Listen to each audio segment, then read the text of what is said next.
Mikel, what was your assessment of that? But a really different feeling to the feeling that we all had after last Sunday, when we felt proud and we felt that we really did what it takes to win in certain moments, and today is completely the opposite. Today we have to apologize to our people, especially for the performance that we had in the second half. Do you accept now that type of race is over? What I have to accept first is what happened in the second half, digest it, individually look at what we have to do very differently for the next match, and after that, till mathematically is over, the second position is secure. That's not going to change, but we have to digest, and that's going to take a few days. What was your assessment of the first goal? Those suggestions that Kivior might have been fouled. Did you think VAR should have looked at that? I don't know. We're not going to change that. The first half was a very competitive first half. We expected that. A lot of interruptions, and there were 30 fouls in the game.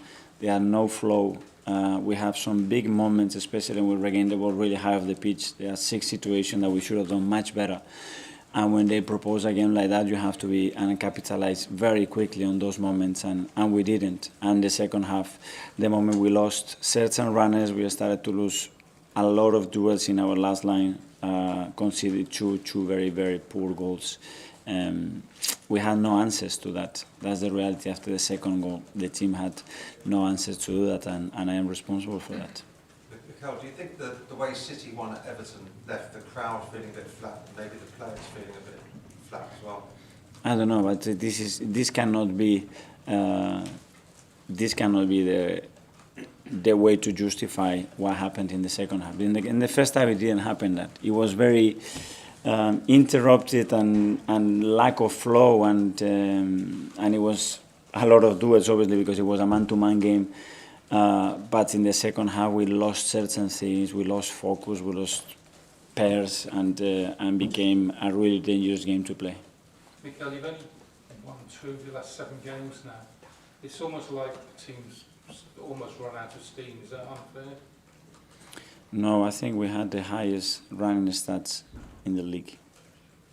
So I don't think that is the case. Today, I think individually we were below par, to be gentle. Darren?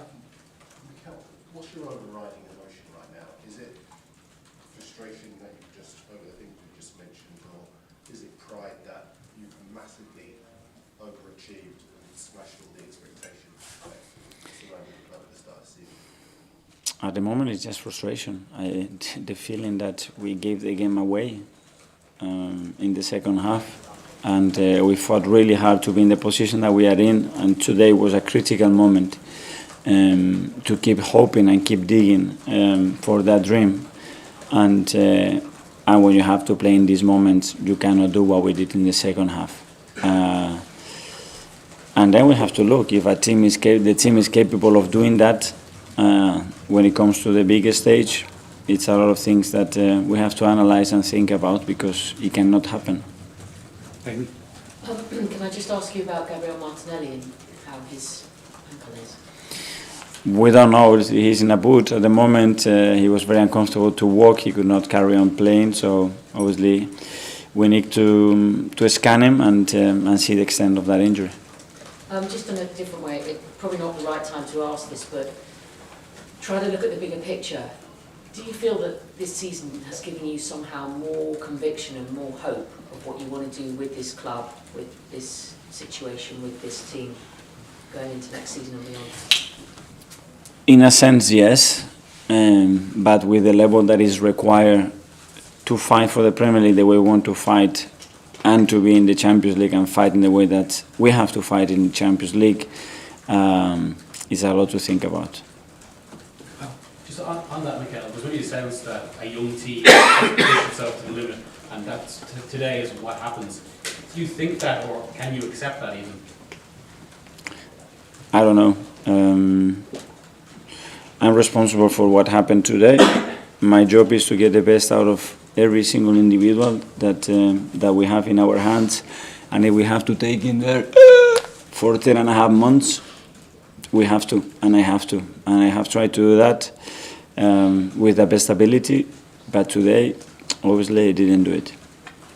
But when you're talking, Mikel, it sounds like your digest is wider than just this run. It's about looking forward and about what you're going to need, how you're going to have to change the squad for next season, and maybe your thinking has changed over this run.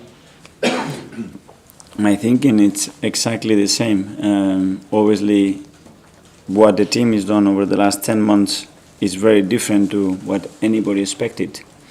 And that generates a little bit, a lot of expectations as well. And it generates enthusiasm and happiness and joy and looking that we have to do that. And that's something that has to be managed in the right way. And after, we have the responsibility to make sure that the team performs at that, and I am the maximum responsible to that. So I hate the feeling of letting people down when they are really expecting something and doing that, and that's the biggest regret that I have today, and we have to apologize for that. Last one, Nick. Mikel, you've conceded 25 goals at home now, and I think a lot of them have come in the last couple of moments. Obviously, the away record was much better defensively, but what can you put that down to? Many different factors. When you look the goals that we have conceded today, too simple. Thanks all. Thank you.